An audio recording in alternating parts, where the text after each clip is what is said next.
Hey everybody, welcome to Bones Collector. It's a Bones Collector Red Alert, and I'm always happy to do a Red Alert video because I had something recently that happened to me, and I found one of my grail games that I've been looking for quite a few years. I went up to the Haven here in Castleberry, walked in the door, and on the used rack I found this. I found this, Defenders of the Realm from 2010. I've been looking for this game for quite a while.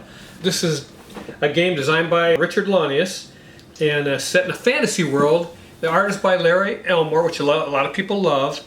And this is a Pandemic knockoff. Make no mistake about it. It's Pandemic with a few twists and in a fantasy world. So a lot of people like that. You know, a lot of people slam Pandemic for its theme, which I don't understand why you would do that. It's a very exciting theme, and I don't know what they're talking about when they say that the theme is boring, because it certainly isn't. I like Pandemic. Pandemic, my #1 game of all time. There, I said it. And this game is a Pandemic knockoff, and I wanted to play it. I was interested in it because I like fantasy. This does have a generic fantasy, you know, it's got the dwarf and the ranger and characters that you see in all those fantasy games back in the day, and that bothers some people. People in board gaming get bothered easily, so that bothers some people. I like that generic fantasy theme. I like it in Prophecy. I like it here in Defenders of the Realm. I'm excited to play it. I've never played this game. But anyways, I walked in the door, saw it sitting on the shelf, and it had this with it. The Defenders of the Realm Dragon Expansion. And this was $29.99 and this was $15. And I thought, well, that's perfect, because I've been looking for this game for quite a few years, and all the copies were getting close to $100. And guess what? I took the lid off of this. It's never been played. Everything in the box was still in the shrink wrap. It had not been played whatsoever. I was so thrilled to find a really brand new copy. The shrink had been taken off the outside, but everything was still in the shrink wrap in the box. I love that foil of Defenders of the Realm on the lid, and then the eye of the dragon is also foil. That probably doesn't come across, but take my word for it, it looks pretty cool on the box lid. But I was so thrilled to find this game. Again, I've been looking for it, but nobody wanted to part with it for less than a huge amount of money. And another thing that I'm aware of is that they're doing a Defenders of the Realm, I think it's Legendary Edition, something like that, where they're going to reprint it, and they gave it new art. So I've looked at that artwork on the new one, and it just is childish. I don't like it. So I'm very happy to have stumbled onto this. And that's why I stop into the Haven once in a while to see what I can see in there, and sometimes I get a gem, and for me this is very nice. So everything was still in the shrink, but I did open some of it because I wanted to do an inventory. I was worried a little bit. There we go. Can you read that? Defenders of the Realm rulebook. I'm not very impressed so far with the rulebook.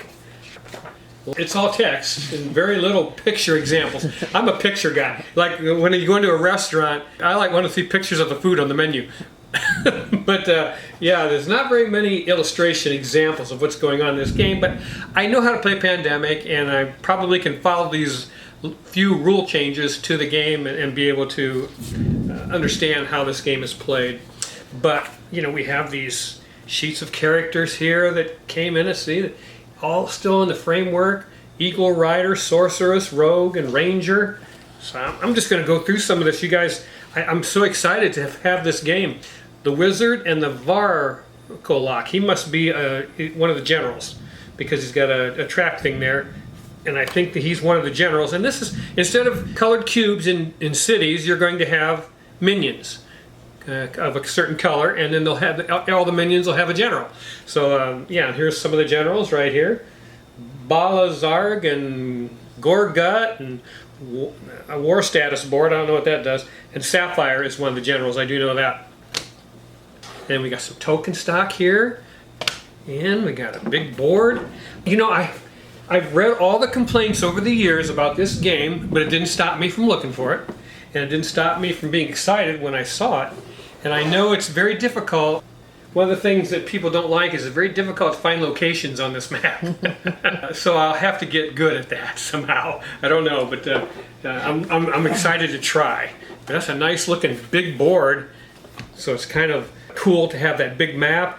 And you have these, once the minions get 3, I think they get a taint gem or something on them. Gems maybe. Yeah. And then they infect the other cities somehow. I think they do spread. You've got D6 colored dice. Not very creative with that, but you know, it's pandemic with dice. And I always thought that you could take pandemic and make some offshoots, which everybody has done. And there's so many examples of that, and I've got a few of them sitting beside me I'm going to talk about.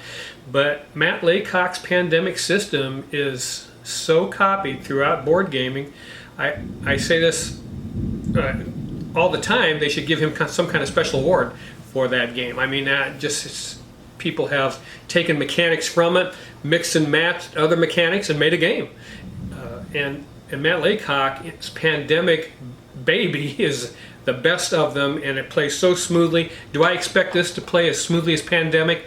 Absolutely not. You know, I'm certainly not. And it's 15 years old, so, you know, and pandemic was 09, I'm thinking. So, you know, right afterward, this game came out, and that's pretty cool. So in here you have some colored plastic. You have a general and minions in each one of these colors here. And these are the little characters that go with the character sheets I showed you. So you have 1, 2, 3, 4. This must be a 4-player game. All the cards are still in their original wrap. I was so excited when I took the lid off this box and everything was still in its original wrap. I can't imagine having this game and not playing it. That is so weird to me. Yeah, so, and you have these little quest cards, which we just acquired a quest deck of cards that is large. These are small cards, and you were able to get these from, does this expansion? Eagle Griffin. Eagle Griffin, and it's just see the difference, you know, you got the large card, you got the large cards, and these small ones came in the game, and then now they publish them, which is a better idea, especially for old people like me. I like these larger cards. I'm excited to have those in my game too. And then also we picked up some painted figures. The generals you're able to get painted now, so that instead of just a plain green or a plain red, you can you can. And I always say I would much rather have painted plastic. I mean, if you're going to put plastic in the game, paint it. Because I'm not going to paint it, but I will pay for it to be painted. And these were super inexpensive. What, $3 a piece or something? Something like that. Yeah, I mean, all on sale. For these generals, I mean, I got all the generals, even got a painted sapphire, which is the dragon general that comes in the original game, which did not come painted, but we picked up one that was painted. And then some of the hero figures we were able to get. Some of them were out of stock. We were able to get enough to play this game. I mean, we're just going to play it 2-player anyways, which I hear is very difficult to win at 2-player, but we can't wait to try it. I'm so excited to play Defenders of the Realm. Again, I've been looking for it for quite a few years. I knew of it for the longest time, and every time I would find a copy that was really good, they wanted really good dollars for it. And I'm just not going to do it. You know, a board game is a board game, and I'm not going to pay someone a lot of money just because the game is hard to find or whatever. So that is some of the stuff that's in the box. Let me put the stuff back in here, and then I'll show you the expansion and talk about it a second. So yeah, I got this for $29.99. Oops. At the Haven. That's why I tell you guys, if you live in Central Florida here, you should visit the Haven. Stop in there, see what they have. They have used games, new games, and a large selection of all of those things, and they have a large selection of those card games that everybody plays that I've never gotten into. You know, Magic, and I couldn't name all of them. Yeah. Yu-Gi-Oh! And Pokemon and all that stuff. So all of those card games, they have a huge supply of all that stuff, and a great selection of board games and board game supplies. Just a great place to go. I stop in there when I can. And if you go in there and you're visiting the Haven here in Castleberry, tell them Bones Collector sent you. They'll be glad to hear that. You get nothing, and I get nothing, but just tell them that anyway. But this is the Defenders of the Realm Dragon expansion, and it came with 3 generals, so you could play with all the generals being dragons. So that I thought that was pretty sweet. And you get some, let's see, did you get some extra characters? No, just the dragons. Just the dragons, I think. And then some token sheet here. That we don't know what anything We don't know what any of yet. this stuff does. But all 3 of the new dragons come painted. So I thought that was pretty sweet. And again, I got it $15. How can you go wrong? And but I'm a little mad at myself because we've recently sold about 30 games. We sold off about 30 games. Is it raining? Yes, it's raining and thundering. Well, naturally. Yeah. Since you just watered everything, Yeah. it's going to rain. I just got done watering my flowers. It was pouring rain. But I was so excited to see this, that these came painted. And I mean, for $15, and again, nothing has been, all the cards that come in this particular expansion still in their plastic wrap. I can't imagine having a cool game like this. Again, I'm not expecting this to take the place of Pandemic. I'm expecting it to, and there's a smaller quest cards. Yeah. But I'm expecting it to be fun. And that's all. That's what I look for. And Lori and I, when we play board games, Lori and I love games to be fun. So I think this is going to be a fun experience for us. Now, I want to point out that there are some games that have copied Pandemic and the mechanics and how great Matt Laycock's design of Pandemic and how important it is to the board gaming hobby. Some of the games in my library that I have right now are Escape from 100 Million BC. This is a kind of a Pandemic feel to it, and it's got some of the Pandemic mechanics, and it also feels like Forbidden Desert because you are putting together your ship to try to get back to the future. Back to the future, because you're 100 million BC, yeah. And this game is a lot of fun. It's a dice chucking game. It can be acquired inexpensively. I can highly recommend it. We have a good time playing it. And you have these fractures in time where these people come back from well, they're actually from the future because you're in 100 million BC. So these people from the future are coming back. Famous characters in history are coming back, and you have to get those people out Back to where they came. Yeah, and we've never won this. We've only played it a couple times, I think, but we find it a difficult challenge. So we'll have to get busy and play this a few more times. But that's one example of Matt Laycock's design work being used. And then the other one more recently that has used that Pandemic system is this. And you feel like you're playing Pandemic when you play Freedom 5. It has more of an adventurous feel to it because it has quite a few decks of cards. There's a little more to it than there is in Pandemic. Well, quite a bit more actually, with your characters and so forth that you use in the game. And it's fun. I find Freedom 5 a fun game. It's very similar to Defenders of the Realm, of course. And We'll have to see how similar. Yeah, we'll have to see how similar. I really like Freedom 5, but I'm not, this Sentinels universe, I would love to have seen some other theme on this game. I'm not a Marvel superhero fan. I'm not a DC superhero fan, even though I grew up in the 60s and I read DC and Marvel comics voraciously when I was a kid. It was just a big part of my life. But the hobby of board gaming has become so saturated with Marvel, I just don't have any of it. And so superheroes kind of like this just don't attract me as much as some other theme would. I told Lori immediately when we played this game, I wish they had made this Attack on Titan. Oh my gosh, this would be one of the most popular games in board gaming history if they'd used the anime Attack on Titan theme in this game. I can't imagine how wonderful that would have been. But it's called Freedom 5, and it is enjoyable. And if you like that Pandemic system, if you like Defenders of the Realm, you might want to try this. Go to a convention or go to your local board game store and see if they'll let you play the game and see if you like it. It has a huge map, wonderful publishing, and a smallish box for what you're getting in here. I mean, it's done very nicely. This is part of Dice Tower Essentials line. It's like Arcane Wonders. Yeah, from Arcane Wonders, so a nice publishing job. But those are just a couple of examples of how Pandemic has influenced this hobby. And I was very excited again to get this Defenders of the Realm. Brand spanking new for a total of $45 in tax. I mean, you can't beat that. I was smiling ear to ear when I walked in the door and the rack was right by the door, and I turned and said, that's Defenders of the Realm. It's got to be garbage. It has to be trashed out. Yeah. There's something the matter with it. And so I walked it over to a table and took the lid off. I said, Laura, this is brand new. And we opened up the expansion, brand new. I was like, okay, that's ours. Don't even put it down. Now, like he started to say before, we just sold 30 games. Yeah. We're trying to let games go out. So the goal is to buy no new games. We sold 30 games, and I told Lori, this is horrible. I'm not leaving without this game. Now we have to sell 31. So I was so mad at Defenders of the Realm for being there. Yeah. I had to buy it. But you set your sights on some games sometimes that attract you, and you think you will have a great time playing them. And that's been Defenders of the Realm for me. It's one of my grail games.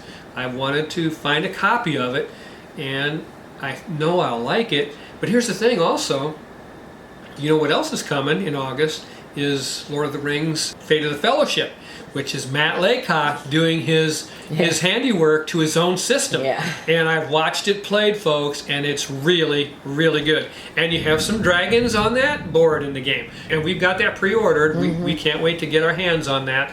But I have Pandemic, Reign of Cthulhu, and I have pre-ordered Pandemic Lord of the Rings. So those are my 3 Pandemics that I'm going to hang on to.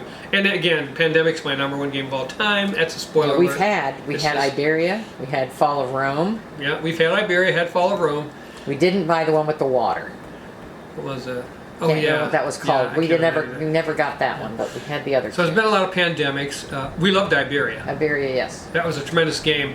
And we had that was one of our cooperative Nirvana experiences in Iberia, where we won on our last turn. Oh my gosh. But you can only keep so many copies of Pandemic. You can. And the Pandemic and cooperative gaming, a lot of people comment on how do I get my spouse or my partner or whoever I'm loving, how do I get them to board game if they don't play board games?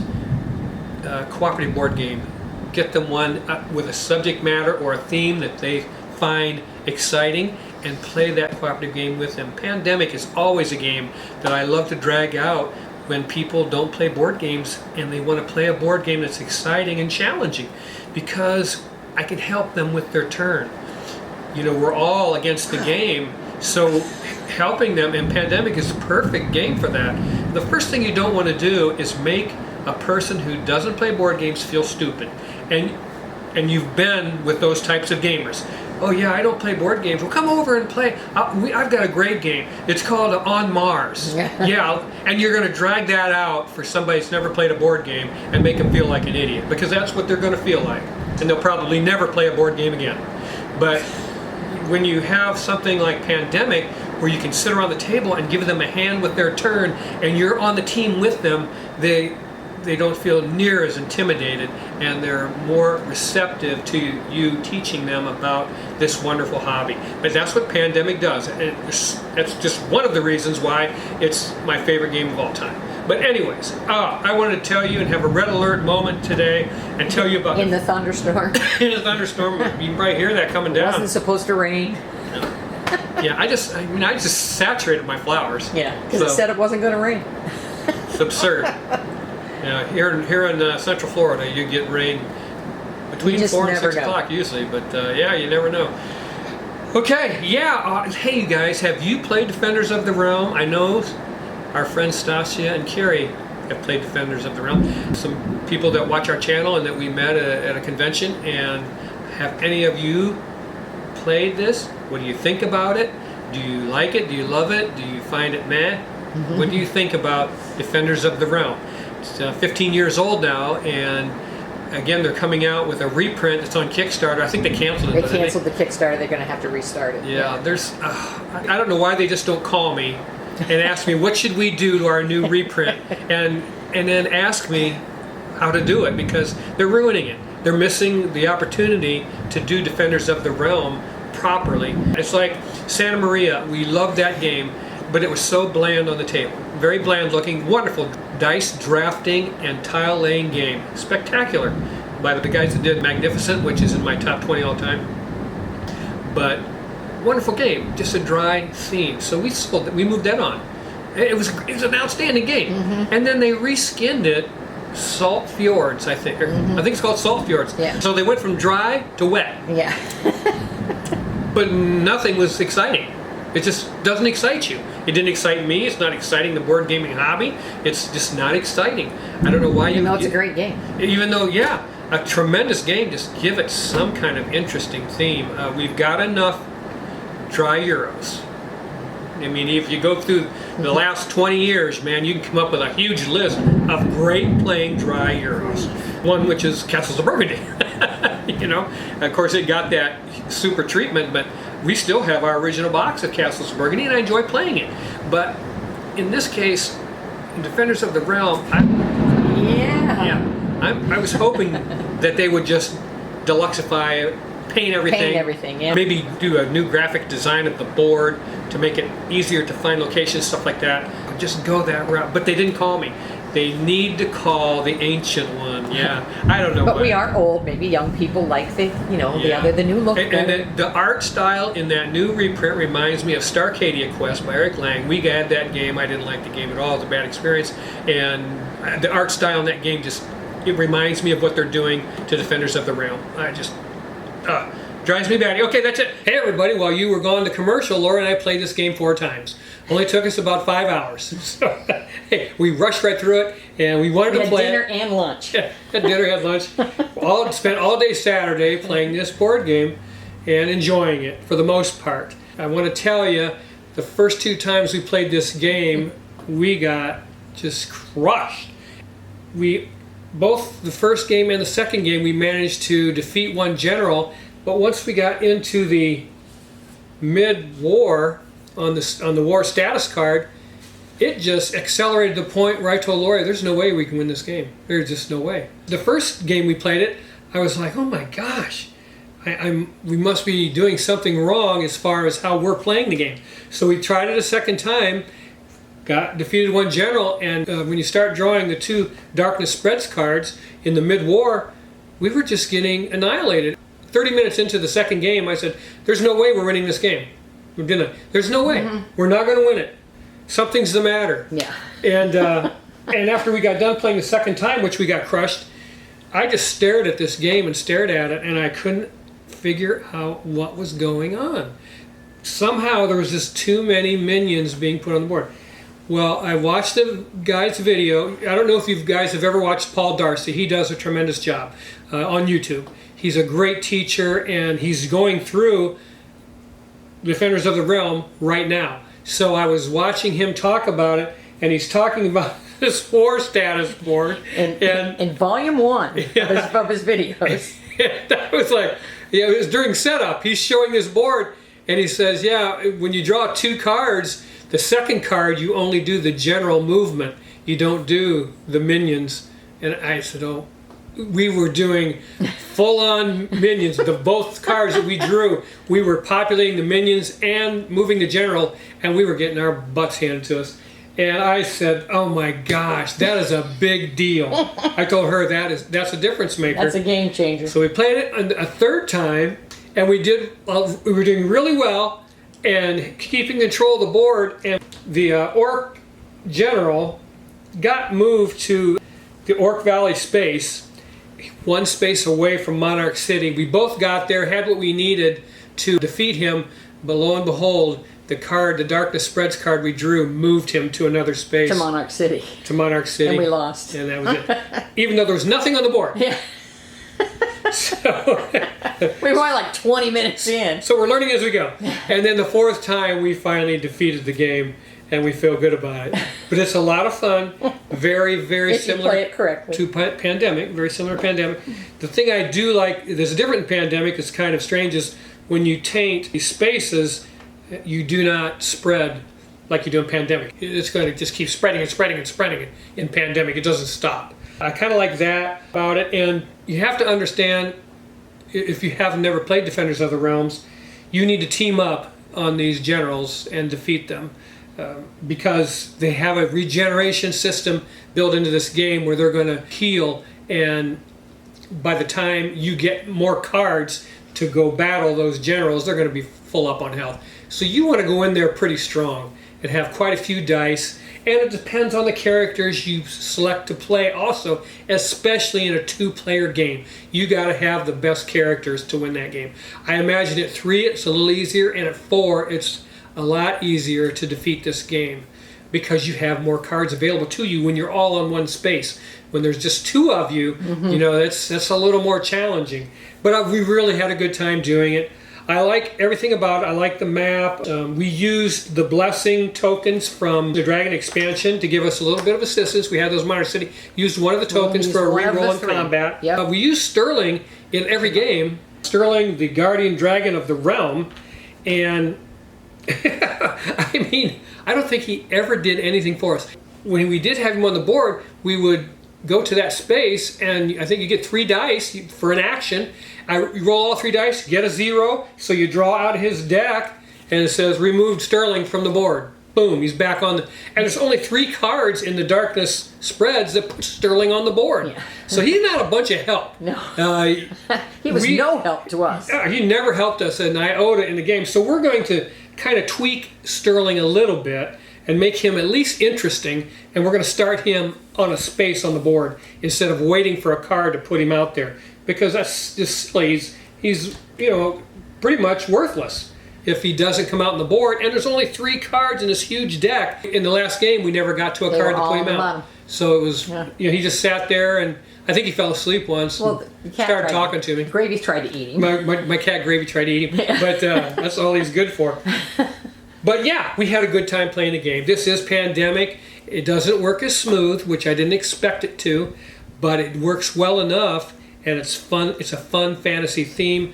I love the generic fantasy theme. I really do. I love the dwarf, and what was my character? I had the Eagle Rider, and Laura used the Sorceress, and those are both really, really nice characters to play with. And there's such a large variety of characters in the box now where we really have a good variety of choices to make when we play the game. And I am going to explore it a little more as far as... Even the 2 games we lost, I said, I like this game. Yeah.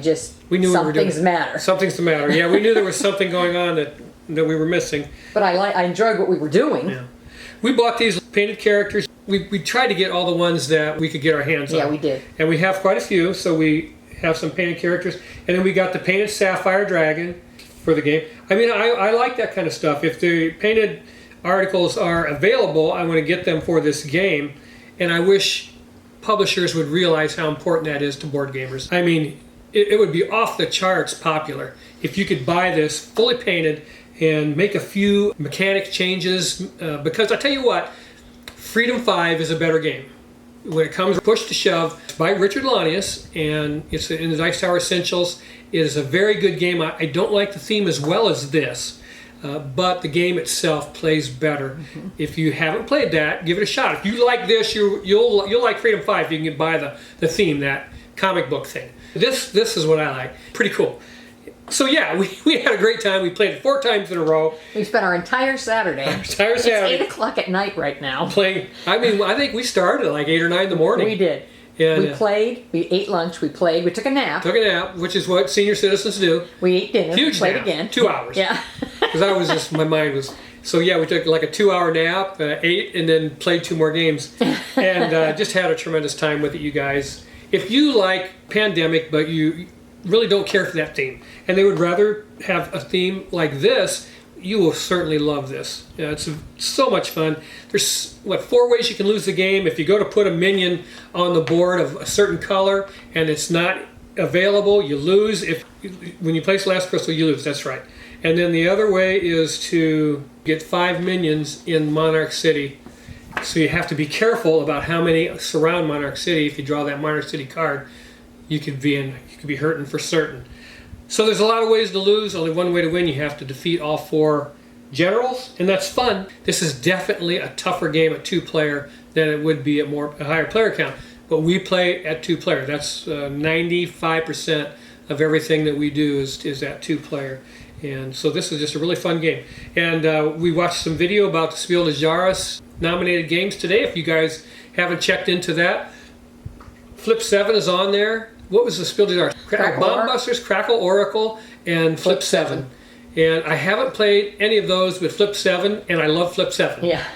It's a minimum 3-player game, little card game. It's kind of like Uno in a way. And blackjack. Yeah, it has some mechanics in there that make it a lot of fun. When you get, we have gotten the 2 promotional copies. Lori got them somehow by writing or entering a thing.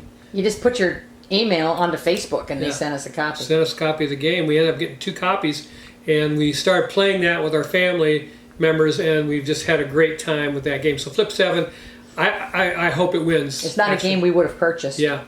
I hope it wins Spiel des Jahres. Yeah. And then the Kenner Spiel des Jahres is Endeavor Deep Sea, Far Away, Loot, and Far Away. So those 3 games, I have played none of them. I played Endeavor Age of Sail. We have not played Endeavor Deep Sea. And Age of Sail was good, but not a 2-player game. Yeah. Didn't play well. Didn't play well at 2, Age of Sail.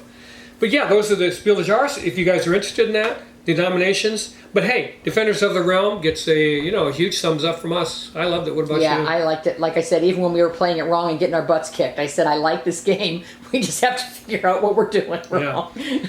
And having these painted figures and painted dragons helps. I mean, a lot for me. I'm a person that likes that kind of thing. It's visually more appealing and interesting and exciting. So, we got those little painted figures and painted dragons, even Sterling 3-headed dragons all painted. I mean, our generals here that we defeated, they look real good. We don't have the green guy. He was out of stock. Yeah. So he's just green. Yeah, he's out of stock. The tariffs got him. So we just wanted to share that with you and put this on the end of the video that we did play the game 4 times. But hey, we really like it. I love every one of you. Thank you so much for watching our video. Please comment on Defenders of the Realm, Spiel des Jahres, Freedom 5, anything like that. Escape from 100 Million BC. I love that game. It's kind of pandemic. And comment on Pandemic. What do you think of that still? We have 2 Pandemics in our house right now. We're going to have a 3rd as soon as Lord of the Rings gets here. August 1st, I think it's releasing, and I can't wait to play that. But comment, give us a thumbs up. Those like things help a lot, and I love every one of you. And keep on board gaming. It's the best hobby on the planet because of games like Defenders of the Realm, which it took me years to track down and get a copy of. So I'll see you the next time here on The Bones Collector. Bye-bye.